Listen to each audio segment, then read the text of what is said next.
వరంగల్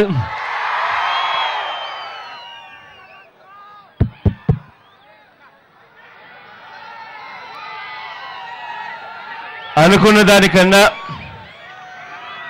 ఆలస్యంగా ఈ కార్యక్రమం జరుగుతా ఉన్నా కూడా మొట్టమొదటిగా మీ అందరికీ జరిగిన ఈ ఆలస్యానికి పేరు పేరున చేతులు జోడించి క్షమించవలసిందిగా సవినయంగా చేతులు జోడించి ప్రార్థిస్తున్నా. ఆలస్యమైనప్పటికీ ఇంటికి పోవడానికి ఏ ఒక్కరూ కూడా కారణాలు వెతుక్కోకుండా, ఏ ఒక్కరి ముఖంలో కూడా ఎక్కడా కూడా చికాకనేది కూడా కనిపించకుండా వచ్చిన వెంటనే చిక్కటి చిరునవ్వుతో ఇంతటి ప్రేమానురాగాలు ఆప్యాయతలు చూపిస్తున్నందుకు పేరు పేరున ప్రతి అక్కకు, ప్రతి చెల్లెమ్మకు, ప్రతి అవ్వకు, ప్రతి తాతకు, ప్రతి సోదరుడికి, ప్రతి స్నేహితుడికి మీ అందరి ఆప్యాయతలకు, ప్రేమానురాగాలకు ముందుగా చేతులు జోడించి శిరస్సు వంచి పేరు పేరున హృదయపూర్వకంగా కృతజ్ఞత తెలుపుకుంటా ఉన్నా.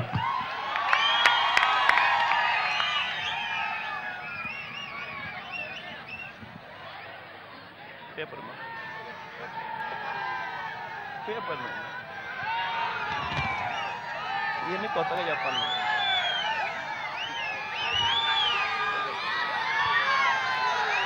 ఇవాళ ఎన్నికలు జరుగుతా ఉన్నాయి. ఈ ఎన్నికలు జరుగుతా ఉన్నప్పుడు ఈ ఎన్నికలు ఎందుకు జరుగుతా ఉన్నాయి అన్నది ఒక్కసారి మనల్ని మనం ప్రశ్నించుకోవాలి. కారణం ఏమిటంటే ఇవాళ నిజంగానే ఈ ఎన్నికలు, ఈ ఉప ఎన్నికలు నిజంగానే హఠాత్తుగా ఎవరైనా చనిపోయి ఉంటే ఆ చనిపోయిన సందర్భంగా ఈ ఎన్నికలు జరుగుతూ ఉంటే ఏ ఒక్కరికి కూడా ఆక్షేపణ లేదు, బాధ లేదు. లేదా ఈ ఎన్నికలు కేంద్రం మనకి ఇవ్వాల్సినటివి ఆ రోజు విభజించేటప్పుడు 2 రాష్ట్రాలకు ఇవిస్తామన్నారు. అవి ఇవ్వడం లేదు కాబట్టి మీ మీద నిరసన తెలుపుతూ మా ఎంపీల చేత రాజీనామా చేయిస్తున్నాము అని చెప్పి ఈ ఎన్నికలు జరిగి ఉండింటే నిజంగా కూడా గర్వపడే వాళ్ళం. కేసీఆర్ గారు చూపించే కేసీఆర్ చూపించే ఆ వైఖరికి బహుశా క్యాండిడేట్లను కూడా ఎవరు పెట్టుకోకుండా ఉండేవాళ్ళేమో. కానీ ఇవాళ ఎన్నికలు ఎందుకు జరుగుతూ ఉన్నాయి అంటే దానికి కారణం కేసీఆర్ గారి మోజు తీర్చుకునే దానికోసం ఇవాళ ఈ ఎన్నికలు జరుగుతూ ఉన్నాయి. కేసీఆర్ గారిని అడగండి, అయ్యా కేసీఆర్ గారు, దళిత ఎమ్మెల్యేలు ఎవరు కూడా మీ టీఆర్ఎస్ పార్టీలో మన జిల్లా నుంచి గెలిచిన వాళ్ళు ఎవరు లేరా అని అడగండి. కారణం ఇదే జిల్లా నుంచి కేసీఆర్ గారి పార్టీ తరఫులోనే 2 దళిత ఎమ్మెల్యేలు గెలిచారు. ఏమి వాళ్ళకి ఇచ్చేదానికి నీకేమన్నా అభ్యంతరం ఏమిటి అని చెప్పి కేసీఆర్ గారిని అడగండి. కానీ అలా కాదు, కేసీఆర్ గారు మోజుపడ్డారు. ఆ మోజుపడిన దానికోసం అని చెప్పి ఉన్న ఎంపీని ఎంపీ పదవికి రాజీనామా చేయించారు. ఆ రాజీనామా చేయించి ఆయనను మంత్రిని చేశారు. ఉన్న 2 ఎమ్మెల్యేలలో ఒకరు ఆల్రెడీ మంత్రిగా ఉన్నప్పుడు డిప్యూటీ సీఎంగా ఉన్న వ్యక్తిని ఊడబెరికేశాడు. ఊడబెరికి తన మోజు తీర్చుకునేదానికి ఇవాళ ప్రజల నెత్తిన ఇంత భారం వేస్తా ఉన్నాడు. ఇవాళ ఈ ఎన్నికలు వచ్చాయి మనందరికీ. అయినా కూడా ఇవాళ ఎన్నికలు ఎలాగో వచ్చాయి కాబట్టి, ఉప ఎన్నికలు జరుగుతూ ఉన్నాయి కాబట్టి నిజంగా మనం ఓటు వేసేటప్పుడు ఆలోచన చేయాల్సిన అవసరం ఉంది. 18 నెలల పరిపాలన మనం చూసాం కేసీఆర్ గారిది. ఈ 18 నెలల పరిపాలన మనం చూసిన తర్వాత కేసీఆర్ గారికి ఓటు వేయాలా, ఓటు వేయకూడదా అని చెప్పి మనం నిర్ణయం తీసుకోవాల్సిన రోజు ఇవాళ వచ్చింది. కారణం ఏమిటంటే ఈ ఎన్నికల్లో పొరపాటును కూడా మనం కేసీఆర్ గారికి ఓటేస్తే రేపొద్దున కేసీఆర్ గారు అనుకుంటారు నా పరిపాలన చాలా చాలా బాగుంది, అందుకనే ప్రజలు నాకే ఓటేశారు అని చెప్పి ఆ తర్వాత ప్రజల్ని ఇప్పుడే పట్టించుకోవడం లేదు, ఇక అస్సలు పట్టించుకోకుండా పోతాడు ఇదే కేసీఆర్ గారు. కేసీఆర్ గారు ఇక్కడికి వచ్చినప్పుడు గట్టిగా అడగండి, కేసీఆర్ గారిని గట్టిగా నిలదీయండి. అయ్యా కేసీఆర్ గారు 18 నెలలు మీరు పరిపాలన చేశారు, 18 నెలలు మీరు పరిపాలన చేస్తే 150 మంది రైతులు మన జిల్లాలోనే ఎందుకు ఆత్మహత్య చేసుకున్నారు అని కేసీఆర్ గారిని గట్టిగా నిలదీస్తూ అడగండి. కేసీఆర్ గారు వచ్చినప్పుడు అడగండి, అయ్యా కేసీఆర్ గారు ఏ రోజైనా ఒక్కసారి పత్తి చేనుల్లోకి వెళ్ళారా, పత్తి పొలాల్లోకి వెళ్ళారా, పత్తి పండిస్తా ఉన్న రైతులు పడుతూ ఉన్న బాధలు చూశారా అని చెప్పి ఒక్కసారి అడగండి. కారణం ఏమిటంటే ఇవాళ రైతులను పత్తి పండిస్తా ఉన్నారు, పత్తి పండిస్తా ఉన్న రైతులను పత్తి పండించిన తర్వాత దాన్ని తీసుకొని సిసిఐ దగ్గరికి అమ్ముకునేదానికి పోతే సిసిఐ దగ్గర కనీస మద్దతు ధర 4,100 రూపాయలు, 4,100 రూపాయలు వస్తుందేమో అని ఆశతో రైతులు తీసుకొని పోయి ఆ పత్తిని తీసుకొని పోతే అక్కడ సిసిఐలో అది బాగోలేదు ఇది బాగోలేదు అని చెప్పి కారణాలు చూపిస్తూ రైతులకు ఇవాళ 3,500 కూడా సరిగ్గా గిట్టని పరిస్థితిలో ఇవాళ రైతులు వ్యవసాయం చేస్తా ఉన్నారు. గట్టిగా కేసీఆర్ గారిని అడగండి, అయ్యా ఏ రోజైనా పత్తి పండిస్తా ఉన్న రైతుల దగ్గరికి వెళ్ళి ఆ కష్టాలు తెలుసుకున్నావా, పొలాల్లోకి వెళ్ళి ఆ పత్తి పండిస్తా ఉన్న రైతులను అడిగావా అని చెప్పి అడగండి. రుణమాఫీ అని చెప్పి మీరు అన్నారు, ఎన్నికలకు ముందు రుణాలన్నీ కూడా మాఫీ చేస్తాము అని చెప్పి అన్నారు. మాఫీ చేసేటప్పుడు ఇవాళ చూస్తే మీరు మాఫీ చేస్తా ఉన్నది 4 దఫాలుగానో 5 దఫాలుగానో మాఫీ చేస్తామని చెప్పి మాట ఇవ్వాలంటా ఉన్నారు.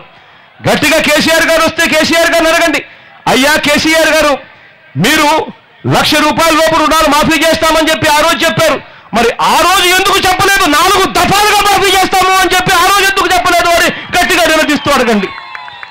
కారణం ఏంటంటే కేసీఆర్ గారు కట్టద్దు అన్నారు కాబట్టి ఆ రోజు రైతన్నలు రుణాలు కట్టకుండా పోయారు. రుణాల రైతన్నలు కట్టకుండా పోయినందుకు ఇవాళ ఆ రైతులకు 1,00,000 రూపాయల లోపు ఉన్న రుణాలకు అంతవరకు వడ్డీ లేని రుణాలు వచ్చే పరిస్థితి నుంచి పోయి ఇవాళ అవే రుణాలకు బ్యాంకులు 14% అపరాధ వడ్డీ వేస్తా ఉన్న పరిస్థితి ఇవాళ రైతులకు వచ్చింది. ఇవాళ ఆ అపరాధ వడ్డీ కట్టలేక కేసీఆర్ గారు ఇచ్చే డబ్బులో దాదాపుగా 3/4 వడ్డీలకి పోయే పరిస్థితిలో ఇవాళ రైతన్నలు ఉన్నారు. ఆ రైతన్నల పరిస్థితి అగమ్యగోచరంగా ఉంది. ఇవాళ రైతన్నలకు రుణాలు మాఫీ కాలేదు, రైతన్నలకు ఇవాళ 14% అపరాధ వడ్డీ కడతా ఉన్నారు. ఇవాళ రైతన్నలు రుణాలు మాఫీ కాలేదు కాబట్టి ఆ రుణాలు రెన్యువల్ కాలేదు కాబట్టి ఆ రైతులకు ఇవాళ క్రాప్ ఇన్సూరెన్స్ కూడా అందని పరిస్థితిలో ఇవాళ రైతులు వ్యవసాయం చేస్తా ఉన్నారు. అందుకే ఇవాళ 150 మంది రైతులు ఇవాళ చనిపోయిన పరిస్థితి ఒక్క మన జిల్లాలోనే కనిపిస్తా ఉంది. కనీస మద్దతు ధర లేదు. కనీస మద్దతు ధర కోసం సిసిఐ దగ్గరికి పోతే సిసిఐ 4,100 ఇవ్వాల్సి వస్తే బేరాలాడుతూ వాళ్ళు 3,500 కూడా ఇవ్వని పరిస్థితి. ఈ పరిస్థితులన్నీ చూపిస్తూ ఒకసారి కేసీఆర్ గారికి అడగండి, అయ్యా కేసీఆర్ గారు ఆ దివంగత నేత ప్రీతమ నాయకుడు రాజశేఖర రెడ్డి గారి పరిపాలన ఒక్కసారి గుర్తుకు తెచ్చుకోండి అని చెప్పి అడగండి. ఆ రోజుల్లో ఆ దివంగత నేత ప్రీతమ నాయకుడు రాజశేఖర రెడ్డి గారి పరిపాలనలో క్వింటాల్ పత్తి 6,700 రూపాయలు పలికిన రోజు ఒక్కసారి గుర్తుకు చేయండి కేసీఆర్ గారికి. ముఖ్యమంత్రి అంటే ఆ మాదిరిగా ఉండాలి. కేసీఆర్ గారు వచ్చినప్పుడు ఒకసారి కేసీఆర్ గారిని గట్టిగా నిలదీస్తూ అడగండి, అయ్యా కేసీఆర్ గారు ఎన్నికలకు ముందు ప్రతి పేదవాడికి కూడా 1 బెడ్రూమ్ కాదు 2 బెడ్రూమ్లు ఉన్న ఇల్లులు కట్టిస్తాము అని చెప్పి ఆ రోజు ఎన్నికలకు ముందు అన్నారు. కేసీఆర్ గారు ఇవాళ ఇక్కడికి వచ్చినప్పుడు అడగండి, అయ్యా కేసీఆర్ గారు ఎన్నికలు అయిపోయాయి, 18 నెలలు గడిచిపోయింది, 18 నెలలు అయిపోయిన తర్వాత మేము మీ మాట అడుగుతా ఉన్నాం, అయ్యా కేసీఆర్ గారు ఎన్ని ఇల్లులు కట్టించినారు అని చెప్పి కేసీఆర్ గారిని గట్టిగా నిలదీస్తూ అడగండి. కారణం ఏంటంటే 18 నెలలు గడిచిపోయిన తర్వాత కేసీఆర్ గారు కట్టించిన ఇల్లులు రాష్ట్రం మొత్తం మీద కేవలం 394 ఇల్లులు. ఆ కేసీఆర్ గారు వచ్చినప్పుడు అడగండి, చెప్పండి, అయ్యా కేసీఆర్ గారు ఆ దివంగత నేత ప్రీతమ నాయకుడు రాజశేఖర రెడ్డి గారి పరిపాలన ఒక్కసారి గుర్తుకు తెచ్చుకోండి. ఆ సువర్ణ యుగంలో దేశం మొత్తం మీద ఆ 5 సంవత్సరాలలో 48 లక్షల ఇల్లులు కడితే ఆ ఒక్క దివంగత నేత ప్రీతమ నాయకుడు రాజశేఖర రెడ్డి గారు ఒక్క మన రాష్ట్రంలోనే దేశంతో పోటీపడి ఆ దివంగత నేత మన రాష్ట్రంలో 48 లక్షల ఇల్లులు కట్టాడు అని చెప్పి కేసీఆర్ గారికి గుర్తు చేయండి. 48 లక్షలంటే సంవత్సరానికి 10 లక్షల ఇల్లులు. అదే కేసీఆర్ గారు 18 నెలలు అయిపోయిన తర్వాత ముష్టిగడ్డ 394 ఇల్లులు కడితే ఏ మూలకు సరిపోతుంది, ఎవరికి ఇస్తారు అన్నది కేసీఆర్కి అర్థమయ్యేటట్టుగా గట్టిగా చెప్పండి. అదే మాదిరిగా కేసీఆర్ గారిని ఇక్కడికి వచ్చినప్పుడు కేసీఆర్ గారిని అడగండి, అయ్యా కేసీఆర్ గారు ఏ రోజైనా మీరు మార్కెట్కి వెళ్ళారా? ఏ రోజైనా ఒక బుట్ట తీసుకొని మార్కెట్కి వెళ్ళి ఒక్కసారి కూరగాయలు కొనే కార్యక్రమాలు ఒక్కసారి చేయండి. కూరగాయలు కొనాలంటే రేట్లు షాక్ కొడతా ఉన్నాయని చెప్పి కేసీఆర్ గారు గట్టిగా నిలదీస్తూ అడగండి కేసీఆర్ గారిని. అయ్యా కేసీఆర్ గారు ఇవాళ కందిపప్పు ధర కేజీ 230 రూపాయలు పలుకుతా ఉంది. అడగండి అయ్యా కేసీఆర్ గారు ఇవాళ మినపప్పు ధర కేజీ 170 నుంచి 200 రూపాయలు పలుకుతా ఉంది. ఇదే కందిపప్పు ఇదే మినపప్పు సంవత్సరం కిందట కందిపప్పు 90 రూపాయలు పలుకుతా ఉంటే ఇవాళ 230 రూపాయలు పలుకుతా ఉంది. మినపప్పు సంవత్సరం కిందట 85 రూపాయలు పలుకుతా ఉంటే ఇవాళ 170 నుంచి 200 రూపాయలు పలుకుతా ఉంది. ఒక కేజీ టమాటో కొనాలంటే మార్కెట్కి వెళ్ళి కొనాలంటే కేజీ 45 రూపాయలు 55 రూపాయలు చెప్తా ఉన్నారు. సంవత్సరం కిందట కేజీ టమాటో కొనాలంటే 14 రూపాయలు ఉంటే ఇవాళ 45 రూపాయలు 50 రూపాయలు పెట్టాల్సి వస్తే ఎక్కడి నుంచి మాకు డబ్బులు వస్తాయని చెప్పి కేసీఆర్ గారిని గట్టిగా నిలదీస్తూ అడగండి, ఏం చేస్తా ఉన్నారని గట్టిగా అడగండి.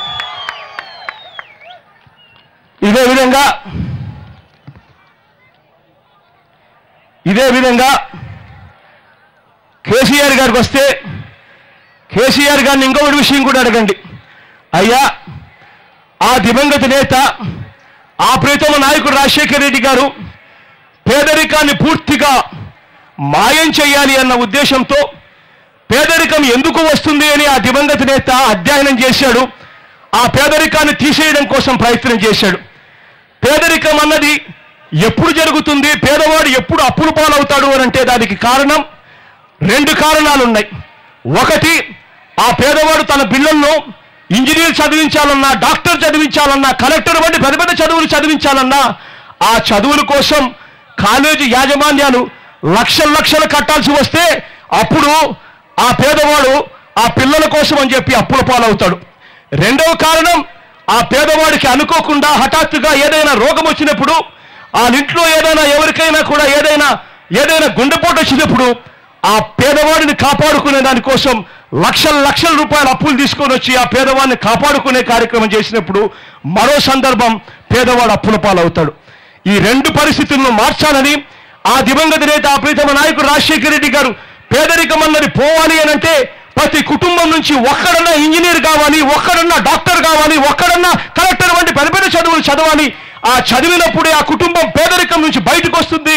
ఆ పిల్లాడు బయటకు వెళ్ళి ఉద్యోగం చేస్తూ కాస్తో కూస్తో ఇంటికి పంపిస్తేనే కుటుంబం బాగుపడుతుందని ఆ దివంగత నేత ప్రీతమ నాయకుడు రాజశేఖర రెడ్డి గారు ఎవ్వరూ చేయని విధంగా, రాష్ట్రంలోనే కాదు దేశంలోనే ఎవరూ చేయని విధంగా ఫీజు రీయింబర్స్మెంట్ పథకాన్ని తీసుకొచ్చాడు ఆ దివంగత నేత ప్రీతమ నాయకుడు రాజశేఖర రెడ్డి గారు. ఇవాళ కేసీఆర్ గారు ఇక్కడికి వస్తే అడగండి, అటువంటి ఫీజు రీయింబర్స్మెంట్ పథకానికి ఆ దివంగత నేత ప్రీతమ నాయకుడు రాజశేఖర రెడ్డి గారు చూపిన దారిని ఇవాళ ఫీజు రీయింబర్స్మెంట్ పథకం ఏ విధంగా జరుగుతా ఉందని అడగండి.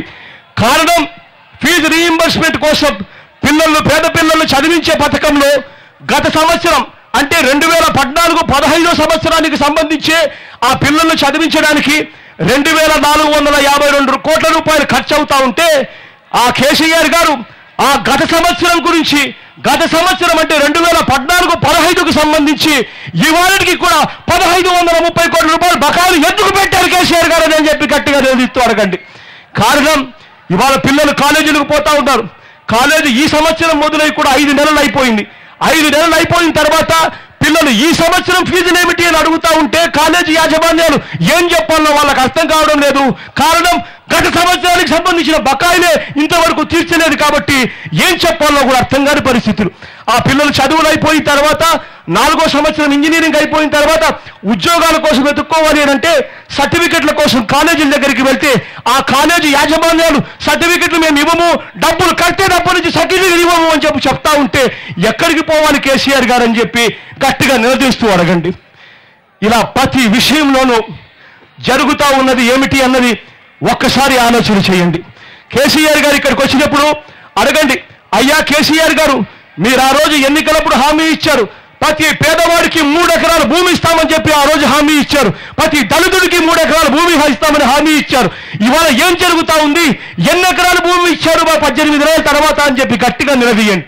నిలదీస్తూ అడగండి, ఆ దివంగత నేత ప్రీతమ నాయకుడు రాజశేఖర రెడ్డి గారు ముఖ్యమంత్రిగా ఉన్నప్పుడు ప్రతి పేదవాడికి కూడా భూమి ఇవ్వాలి అని చెప్పి ఆ దివంగత నేత ఆ 5 సంవత్సరాలలో 20,60,000 ఎకరాలు పంపిణీ చేశాడు పేదవాళ్లకు. కానీ ఇవాళ 18 నెలలు అయిపోయిన తర్వాత కేసీఆర్ గారు ఎన్ని ఎకరాలు పంపిణీ చేశారు అనంటే కేవలం 1600 ఎకరాలు మాత్రమే పంపిణీ చేశారు అనంటే ఎప్పుడయ్యా మమ్మల్ని పేదరికం నుంచి బయటికి లాగుతావని కేసీఆర్ గారిని గట్టిగా నిలదీస్తూ అడగండి. ఇలా ప్రతి విషయంలోనూ పరిపాలన ఒక మాదిరిగా ఉంది, మాటలు చెప్పింది మరో మాదిరిగా ఉంది. అందుకనే వీళ్ళందరికీ బుద్ధి రావాలి. ఇక్కడ రాజకీయాలలో నిజాయితీ రావాలి. ఒక మాట అంటూ ఇస్తే మాట మీద నిలబడాలి అన్న ఆలోచన వీళ్ళల్లో పెరగాలి.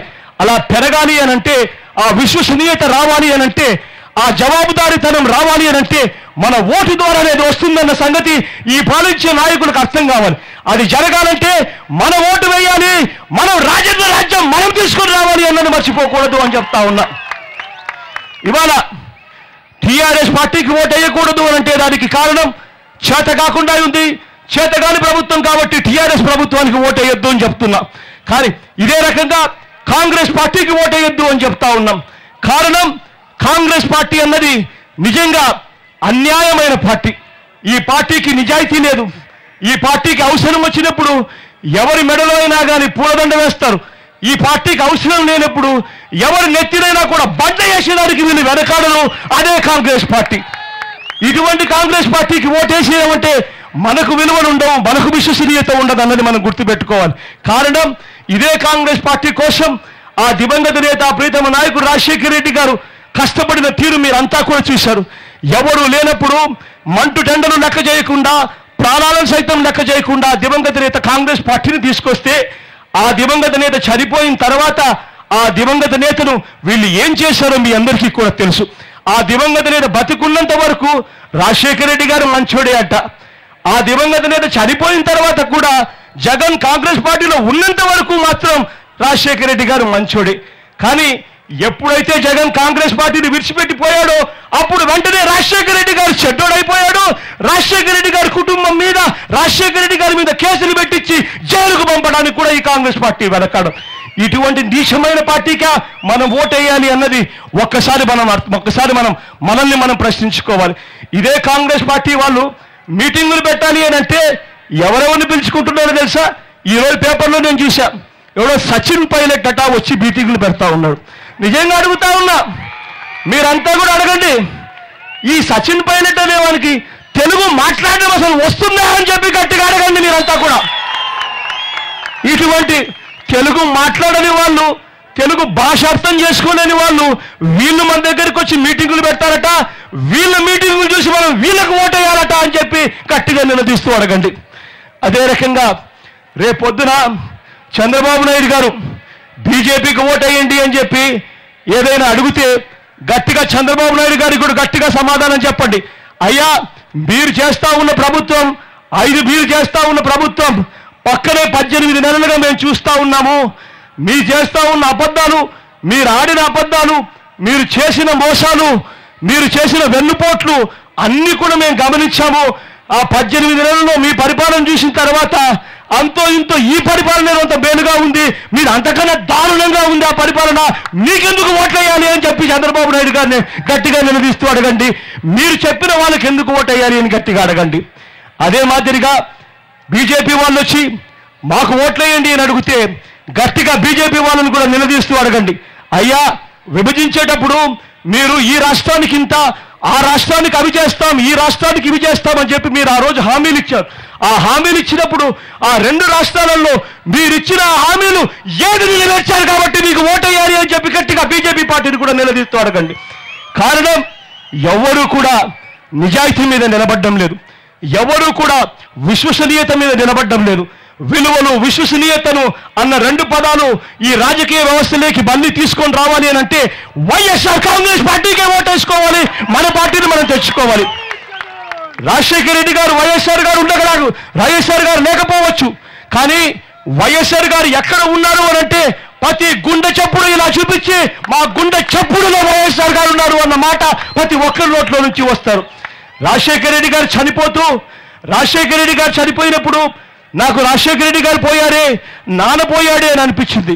కానీ ఆ తర్వాత మాత్రం నేను ఒక్కటి చెప్తా ఉన్నా, ఆ తర్వాత నేను బాధపడలేదు.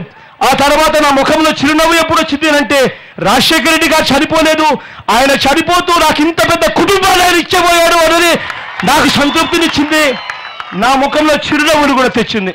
అదే స్ఫూర్తితో, అదే ధైర్యంతో నేను అడుగుతా ఉన్నా, ఒక్క ఓట్లు అడిగే అధికారం, హక్కు ఎవరికైనా ఉంది అని అంటే అది ఒక్క వైఎస్ఆర్ కాంగ్రెస్ పార్టీకి మాత్రమే ఉంది అని గట్టిగా గర్వంగా కూడా చెప్తా.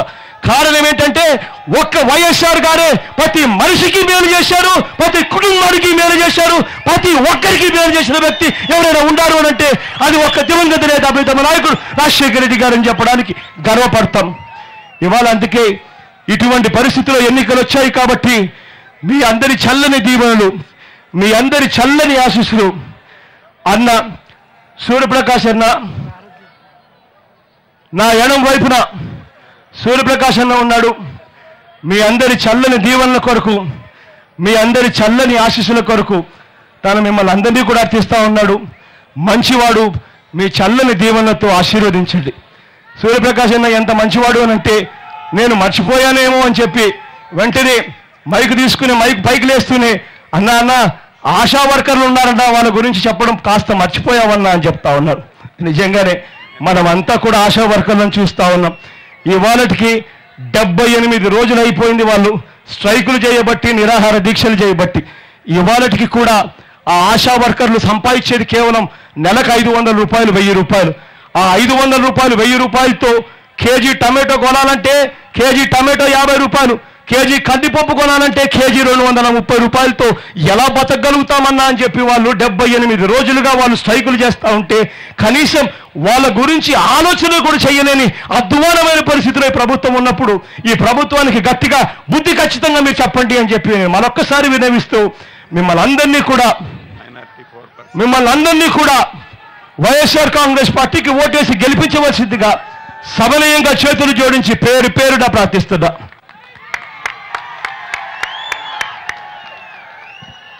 మన పార్టీ కొత్త పార్టీ కాబట్టి చాలామందికి బహుశా మన పార్టీ గుర్తు కూడా తెలియకపోయే అవకాశాలు కూడా చాలా ఎక్కువగా ఉన్నాయి. కాబట్టి దయ ఉంచి గుర్తు తెలిసిన ప్రతి ఒక్క వ్యక్తి కూడా, గుర్తు తెలియని ప్రతి వ్యక్తికి ఆ గుర్తు గురించి కూడా చెప్పాల్సిన అవసరం చాలా ఉంది.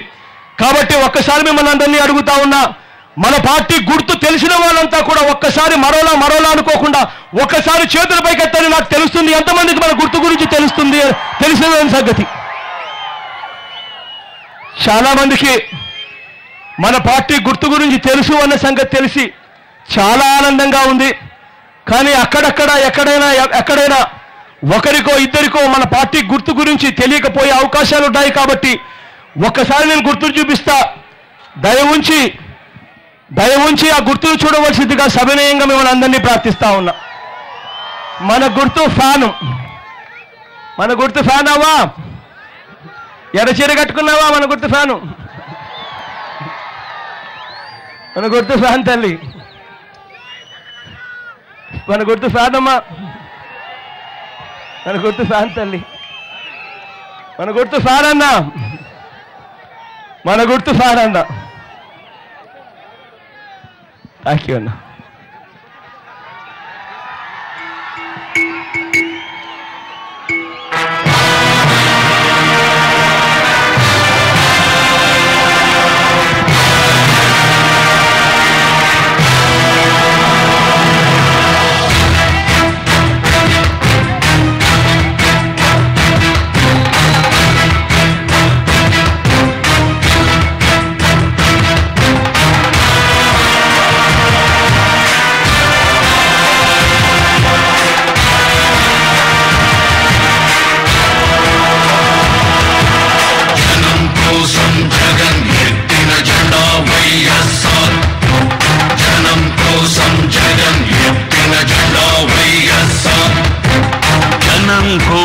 జగన్ ఎత్తిన జెండా వైఎస్ఆర్, జనం కోరిన జగన్ ఇచ్చిన ఎజెండా వైఎస్ఆర్. కదలిరా కలసిరా ఉరికిరా, కదలిరా కలసిరా ఉరికిరా, అగ్నిగంగా తరంగాలుగా పొంగిరా ఉప్పొంగిరా, మింగి మబ్బుకు పురుడు పోసిన ఉరుముమైరా మెరుపు వైరా, దగా పడ్డ పేద బిడ్డ ఎత్తరా గుంటెత్తరా, గాయపడ్డ ఆడబిడ్డ శక్తివై దండెత్తిరా. మన పార్టీ వైఎస్ఆర్, మన స్ఫూర్తి వైఎస్ఆర్, మన ఇజం వైఎస్ఆర్, మన ధ్వజం వైఎస్ఆర్.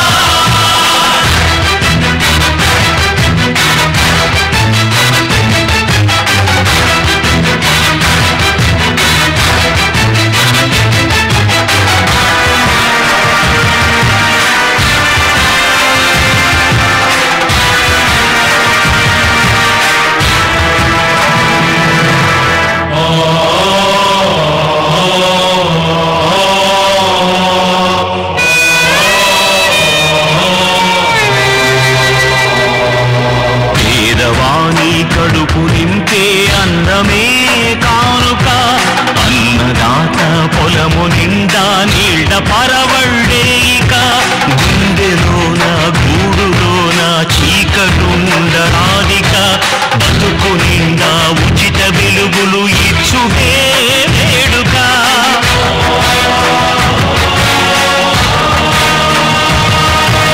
మందు మాకు లేక ఎవరు కృంగరాదు ముందిక, అందరికీ మంచి వైద్యము ఇచ్చుటే ప్రణాళిక, చదువు లేక పిల్లలెవరు బాధ చెందబోరిక, ఉన్నత శిఖరాలకు ఉచిత విద్యలే సూచిక, నిరుద్యోగ నిరాశలో యువత ఉండబద్దిక, ఉద్యోగం జన్మ హక్కు నవభవితకు వేదిక, తెలుగు ఆత్మ గౌరవానికి ఎప్పుడు మత్సరాధిక, తెలుగు పౌరుషాత్మకు విశ్వాసమే నింపా